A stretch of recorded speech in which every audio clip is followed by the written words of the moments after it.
নমস্কার বন্ধুরা, আমি বিশ্বজিৎ আর বিএম লাভ ইউ জিন্দেগির সান্দাকফু ভ্রমণের দ্বিতীয় পর্বে আপনাদের সবাইকে স্বাগত।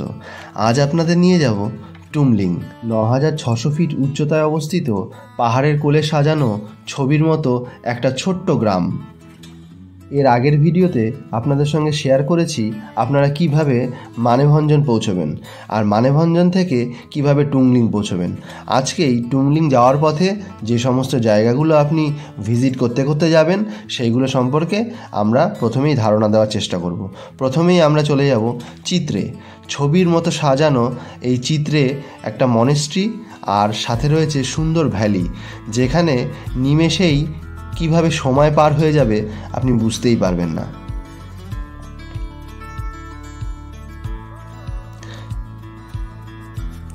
এখানে রয়েছে বুদ্ধের একটা বড় মূর্তি। এইভাবে ঘাস ফুলের চাদরের ওপর দিয়ে হাঁটতে হাঁটতে আপনি যখন সেই ভ্যালির সামনে গিয়ে পৌঁছবেন, দেখে মনে হবে সময় এক মুহূর্ত এখানে থমকে গেছে। কিভাবে কোথা থেকে সময় পার হয়ে যাবে আপনি বুঝতেই পারবেন না। তাই মনে করে আপনার ড্রাইভার দাদাকে কিন্তু চিত্রে মনেস্ট্রিতে অবশ্যই ভিজিট করানোর জন্য দাঁড়াতে বলবেন।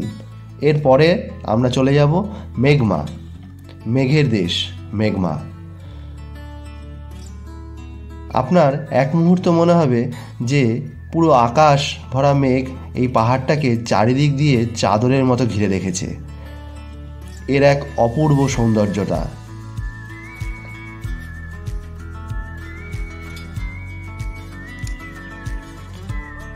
আমাদের পরবর্তী ডেস্টিনেশন টংলু। সমুদ্রপৃষ্ঠ থেকে এর উচ্চতা ১০,১৩০ ফুট। এখানে একটা ছোট্ট কালো জলের লেক রয়েছে। আশেপাশটা বেশ সুন্দরভাবে সাজানো, চারিদিকটা সেই মেঘের চাদর দিয়ে ঘেরা।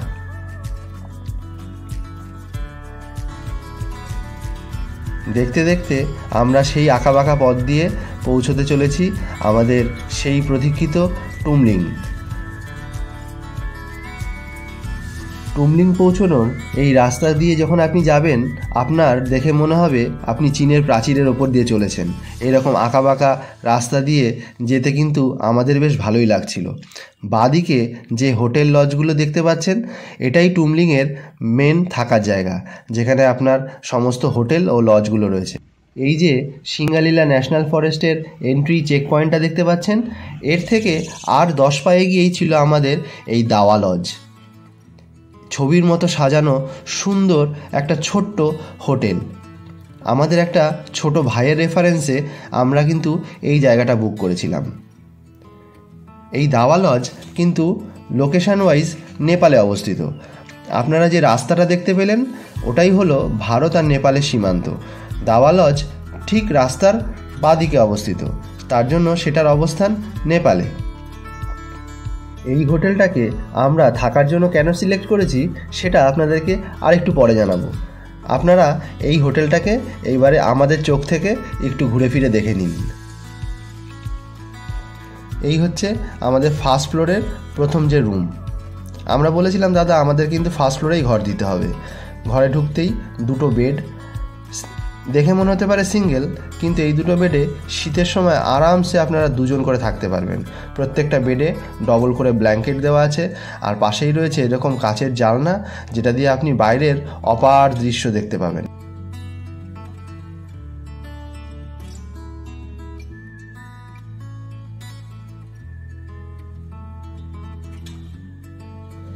এই যে দেখতে পাচ্ছেন টয়লেট, এটা নিয়ে একটা মজার ঘটনা রয়েছে।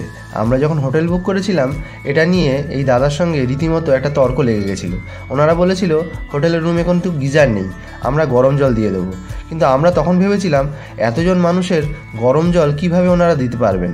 কিন্তু ওখানে গিয়ে পৌঁছে দেখলাম সত্যি এতটা জলের প্রয়োজন কিন্তু ওখানে পড়বে না। আমার কথা আপনারা সেখানে গিয়ে মিলিয়ে নেবেন। বাইরের এইভাবে মন ভোলানো মেঘের খেলা দেখতে দেখতে কখন যে দুপুর হয়ে গেছে বুঝতেই পারিনি। দাদা বলল আপনাদের লাঞ্চ রেডি হয়ে গেছে, আপনারা চলে আসুন।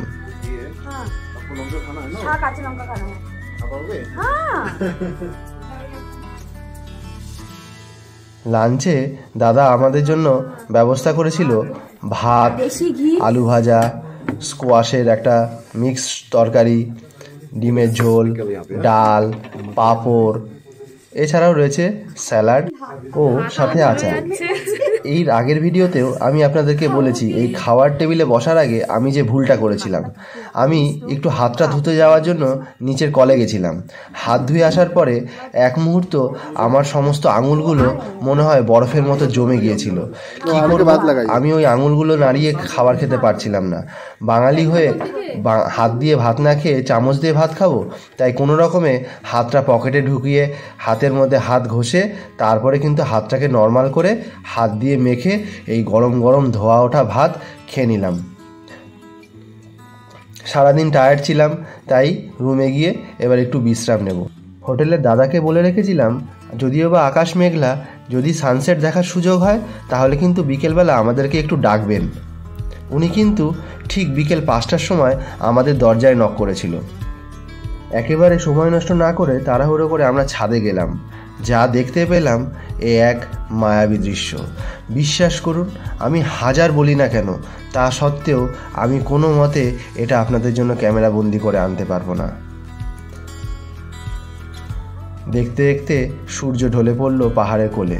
পাহাড়ে ঝপ করে সন্ধ্যা নামে, আর সন্ধ্যা নামতেই দাদা আমাদের ডাক দিল যে আপনাদের বিকেলের স্ন্যাক্স রেডি। গরম ধোয়া ওঠা চা, সাথে গরম স্ন্যাক্স, আর সাথে ভেজ মোমো। স্কোয়াশ দিয়ে এনারা যে ভেজ মোমোটা বানায় জাস্ট অসাধারণ। সন্ধ্যের চা, পকোড়া আর মোমোর সঙ্গে জমিয়ে আড্ডা চলতে থাকলো। কোন সময় হৈ হৈ করতে করতে যে ঘড়ির কাঁটা 8টা পেরিয়ে 9টার দিকে দৌড় দিল তা বুঝতেই পারলাম না। দাদা ডাক দিল, আপনাদের এটা আমাদের আজকে ডিনারে আছে ভাত, স্কোয়াশ ভাজা, চিকেন, আলু চিপস, ডাল, পাঁপড়, পেঁয়াজ আর শসা। ঠিক আছে, আর আমরা খাবো রুটি মাংস। ডিনারে ওনারা 2 রকমেরই খাবারের ব্যবস্থা রেখেছিলেন। যারা ভাত খেতে চায় তারা ভাত, আর যারা রুটি খেতে চায় তারা কিন্তু রুটি খেতে পারে। এক্ষেত্রে কোনো রকম অসুবিধার জায়গা নেই। ডিনার সেরে আমরা তাড়াতাড়ি শুয়ে পড়লাম, কারণ অনেক ভোরবেলা উঠতে হবে সানরাইজ দেখার জন্য। ভোরবেলা ছাদে গিয়ে এইটা দেখতে পেলাম। এটা কি বলুন তো? এটা বরফ জমে আছে ছাদের ওপরে। ভিউ পয়েন্টে পৌঁছে দেখতে পেলাম অবর্ণনীয় সূর্যোদয়, আর সাথে সোনায় মোড়া স্লিপিং বুদ্ধা।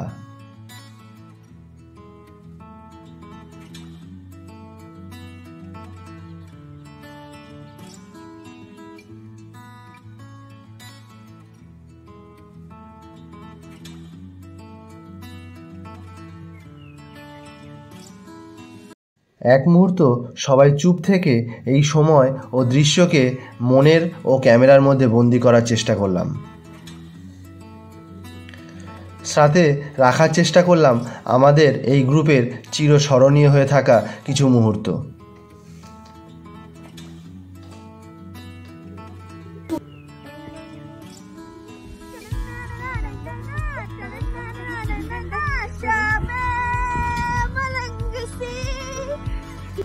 আমাদের ওখানে তো ঘাসের ওপর আমরা শিশির জমতে দেখি। শিশির জমে কিভাবে বরফ হয়ে গেছে এ দৃশ্য আমার কাছে জীবনে এই প্রথম।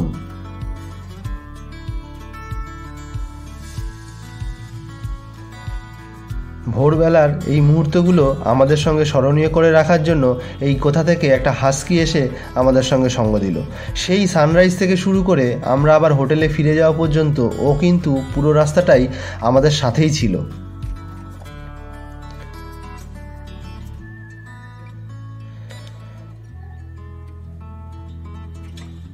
ভোরবেলা পাহাড়ের এই রাস্তা দিয়ে আমরাও অনেকটা দূর হেঁটে হেঁটে যাওয়ার পরে আস্তে আস্তে আমাদের এই হোটেলের দিকে ফিরে আসছিলাম। কিছুতেই যেন মন চাইছিল না, মন মানছিল না যে আজই আমাদের এই জায়গা থেকে চলে যেতে হবে। হোটেলে ফিরে একটু ফ্রেশ হয়ে গরম গরম চা নিয়ে নিলাম। এখানে চায়ের কিন্তু কোনো লিমিটেশন নেই, ঠান্ডা এত বেশি, তাই আপনার যখন যেরকম প্রয়োজন, যতটা প্রয়োজন আপনি চাইবেন, আপনার জন্য সঙ্গে সঙ্গে কিন্তু গরম চা দাদারা বানিয়ে দেবেন। সকাল হতেই যে সমস্ত ফরেনাররা ট্রেক করে সান্দাকফু যাবেন তারা কিন্তু তাদের সমস্ত লাগেজ প্যাক করে নিয়ে তারা কিন্তু বেরিয়ে পড়লেন। ওইদিকে দাদা আমাদেরকে ডাক দিলেন, দাদা আপনাদের জন্য ব্রেকফাস্ট রেডি। ব্রেকফাস্টে ছিল bread, omelette, butter, Maggi, momo, যার যেটা পছন্দ সে কিন্তু সেই জিনিসটাই খেয়েছে। এবারে আপনাদেরকে বলি এই হোটেলটা আমরা সিলেক্ট করার কারণ কি। কারণ নিচে যে সমস্ত হোটেলগুলো রয়েছে সেগুলোতে কিন্তু ট্যুরিস্টের চাপ অনেক বেশি। পাহাড়ের এরকম জায়গায় এসে আপনারা যদি একটু নিরিবিলিতে নিজেদের মধ্যে সময় কাটাতে চান তাহলে এই দাওয়া হোটেলের থেকে আর কোনো বেস্ট অপশান কিন্তু আপনার কাছে নেই। হোটেলের রুম, হোটেলের খাওয়া দাওয়া এবং সর্বোপরি এই মানুষগুলোর আতিথেয়তা আর আশেপাশের যে সিনিক বিউটি, এটা আপনাকে মুগ্ধ করবেই, এটা আমি জোর দিয়ে বলতে পারি। ঘড়িতে ঠিক 9:30টায় আমাদের ড্রাইভার দাদা কিন্তু আমাদেরকে পিক আপ করার জন্য চলে এসেছিল। কারণ আজ আমরা চলে যাব সান্দাকফু। এখান থেকে অনেকটা সময়, রাস্তা খুব খারাপ, তাই দাদা বলেছিলেন একটু সময় নিয়ে বেরোতে হবে। শেষ মুহূর্তে কেন জানি না এই টুমলিং জায়গাটা ছেড়ে আমাদের কিছুতেই যেন যেতে ইচ্ছে করছিল না, কিন্তু আমাদের যেহেতু সান্দাকফু প্ল্যান রয়েছে তাই আমাদের বেরোতেই হলো। সেই আঁকাবাঁকা পাহাড়ি রাস্তা দিয়ে আমরা সান্দাকফুর দিকে ধীরে ধীরে এগিয়ে চললাম। আপনারা যারা সান্দাকফু বেড়াতে যাবেন ভাবছেন কিন্তু সাথে বাচ্চা বা বয়স্ক লোক বা অন্য কোনো কারণে সান্দাকফু যেতে ভয় পাচ্ছেন, আমি বলবো সান্দাকফু অবধি না গেলেও চলবে। আপনি আমার এই পুরো ভিডিওতে দেখানো এই টুমলিংয়ের জায়গাগুলোতে থাকুন আর আমার প্রত্যেকটা কথা আপনি মিলিয়ে নেবেন। আর আমি নিশ্চিত যে আপনি কমেন্ট বক্সে আমাকে ধন্যবাদ জানাতে বাধ্য হবেন। 21 এবং 22শে নভেম্বর টুমলিংয়ে কাটানো টুকরো টুকরো স্মৃতিগুলো আপনাদের সাথে শেয়ার করলাম। ভিডিওটি ভালো লাগলে একটি লাইক এবং সাবস্ক্রাইব করে সাথে থাকবেন। টুমলিং বেড়ানোর ভিডিও আজ এই পর্যন্তই। আবার দেখা হবে BM লাভ ইউ জিন্দেগির অন্য কোনো ভিডিওতে। ততদিনে ভালো থাকবেন, সুস্থ থাকবেন। নমস্কার।